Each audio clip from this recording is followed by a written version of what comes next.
Moreover, other people eliminate the passions by means of a knowledge concerned with the general characters of things, such as seeing the transitory, painful impure nature. The Bodhisattva, by contrast, has eliminated the passions by analysis of the specific characteristics. The Kimnari and the 500 RSIS. Thus, 500 RSIS who, while flying about, heard the song of a Chentolo Niu. Their minds became enraptured. They lost the basis of all their miraculous powers and fell to earth all at once. Drummer's action on the Sravakas. Some Sravakas heard Tuen Luinmo, king of the Kintolo, playing the lute, singing and praising the Buddha according to the true nature of dharmas. Then Mount Sumeru and all the trees shook. The great disciples of the Buddha, Mahakashyapa, etc., were unable to sit still on their seats. The Bodhisattva Tianshu asked Mahakashyapa, "You are very old and the foremost among those who observe the dutas. Why cannot you control your mind and keep still?" Mahakashyapa answered, "My mind would never be disturbed by pleasures divine or human. But here there are marvelous sounds, the reward for immense merits of this Bodhisattva. When he produces these sounds by metamorphosis, there is no means to resist. When the winds of the 8 directions arise, they are unable to shake Mount Meru. But when the Pilan wind comes at the end of the Kalpa, it blows away Mount Meru like straw. This is why we know that the Bodhisattva succeeds in eliminating his passions by the vision of the specific characteristics of all dharmas. All other people obtain only the dhyanas themselves, but do not obtain the dhyana paramita." 9. Moreover, other people know the mind of entry into concentration of a bodhisattva and the mind of leaving the concentration, but cannot cognize the mind of the bodhisattva in the course of the concentration. They are ignorant of its object, its extent and depth of the dharmas that it cognizes. If the Arhats and Pratyeka Buddhas are unable to know this mind, what can be said of other men? It is like the elephant that crosses the river. Its footprints are visible when it enters the water and when it comes out, but when it is in the water, nothing can be seen. When someone has obtained the first dhyana, those who already possess the first dhyana know it, but they do not know the mind of the bodhisattva entered into the first dhyana. Those who possess the second dhyana know even more clearly the mind of the person who has obtained the first dhyana. But they do not know the mind of the bodhisattva who has entered into the first dhyana. It is the same up to the naive asamnanasamnayatana. 10. Furthermore, in the course of the concentration of the leap, the ascetic jumps from the first dhyana to the third, from the third dhyana to akasanchayatana, from akasanchayatana to akankanyayatana. In the vehicles of the Sravakas and the Pratyeka Buddha, one can leap thus over one level but not over 2. But the bodhisattva who has mastery over leaping is able, on leaving the first dhyana, to jump to the third dhyana, which is normal, but he may also leap directly to either the fourth or to one of the 4 samapattis. Akasa, Vijnana, Akankanya or naive asamnanasamnayatana, or into the samjnadayatani rodha samapatti. On leaving the samjnavdayatani rodha samapatti, the bodhisattva enters into either the akankanyayatana, or the vijnana, or the akasayatana, or finally into dhyanas 4 to 1. Sometimes he leaps over 1 level, sometimes over 2 and sometimes even over 9. On the other hand, the Sravaka cannot leap over more than 1 level. Why? Because his wisdom, his qualities, the power of his concentration are slight. The Sravaka and the Bodhisattva are like 2 kinds of lions, the yellow lion and the white-maned lion. Although the yellow lion can jump, he cannot jump as well as the royal white-maned lion. It is for all these reasons that we distinguish a dhyana paramita. 11. Furthermore, at the time that the Bodhisattva, always steady in dhyana, concentrates his mind, is not moved, he produces neither examination nor judgment, yet he still addresses himself to all the beings in the 10 directions, preaches the Dharma to them in immense sounds and converts them. This is called dhyana paramita. Question. However, a sutra says, having first examined and judged, then one is able to preach the Dharma. But having entered into dhyana, one is without vitarka, investigation, and vikara, analysis, which necessarily precedes speech. Therefore one can no longer preach the Dharma.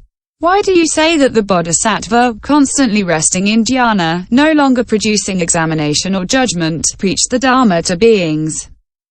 Answer. The person in samsara, having entered into dhyana, must at first resort to vitarka, investigation, and vikara, analysis of speech, in order to be able later to preach the Dharma.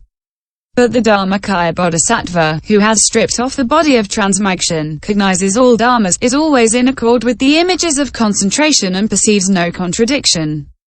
This Dharmakaya Bodhisattva, transforming his immense body, preaches the Dharma to beings, although his mind remains without concept. Thus, the lute of the asuras constantly produces sounds and plays at will without anyone plucking it. This lute has neither a distracted mind nor a concentrated mind, therefore it constitutes a reward for the asura's merits. It produces its sounds according to people's wish. It is the same for the Dharmakaya Bodhisattva.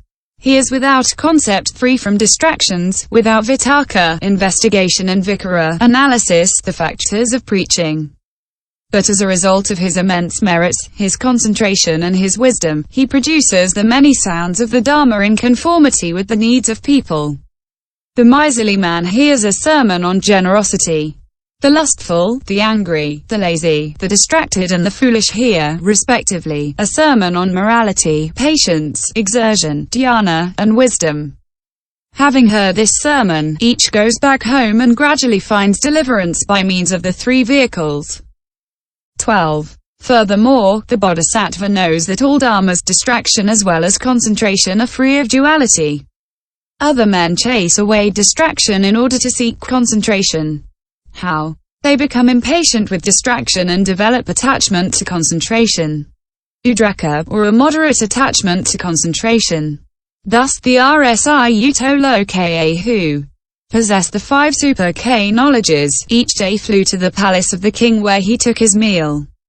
The king and queen, according to the custom of the land, greeted him by placiing their head at his feet.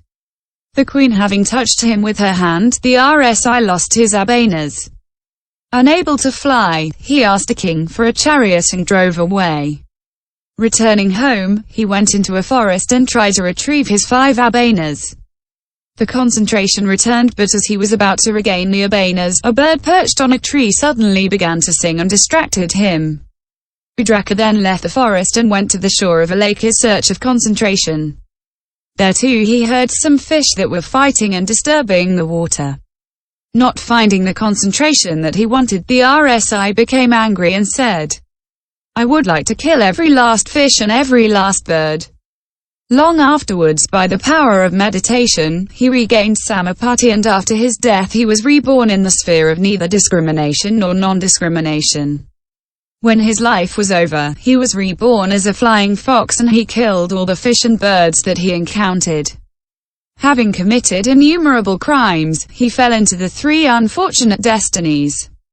This sad fate was caused by his attachment to the dhyanas and samapattis. It will be the same for heretics immoderately attached to the dhyanas. Punishment of a bhikksu who confused dhyana and fruits of the path. Among the disciples of the Buddha, there was a bhikksu who, possessing the 4 dhyanas, conceived great pride therefrom. He claimed from that very fact to have obtained the 4 fruits of the path. He said, "By the first dhyana, sratapanna is obtained. By the second, sakkadhyagaman. By the third, anagaman. And by the 4th, arit." Based thereon, he stopped and made no further progress on the path. About to die, he saw the 5 agriktis present in the 4 dhyanas. He produced a wrong view and claimed that nirvana does not exist and that the Buddha was mistaken. By this error, he lost the aggregates of the 4 dhyanas. Then he saw the aggregates related to avicii hell, and, his life being over, he was reborn in avicii hell. The bhiksus questioned the Buddha. Where did this forest-dwelling bhikksu take rebirth when his life was over? The Buddha told them, "This man has taken rebirth in avicii hell." Frightened and astounded, the bhiksus continued, "This man was practicing the dhyanas and observed the discipline. What is the cause of it?" The Buddha answered, "This bhikksu was very proud. As he possessed the 4 dhyanas, he claimed to have obtained the 4 fruits of the path. When he came to the end of his life and saw the skandhas of the 4 dhyanas, he fell into wrong view and claimed that nirvana does not exist. "How is it," he said, "that I am an arhat and here I am returning to new existence? The Buddha is an impostor." It was then that he saw the skandhas relating to avicii hell and his life.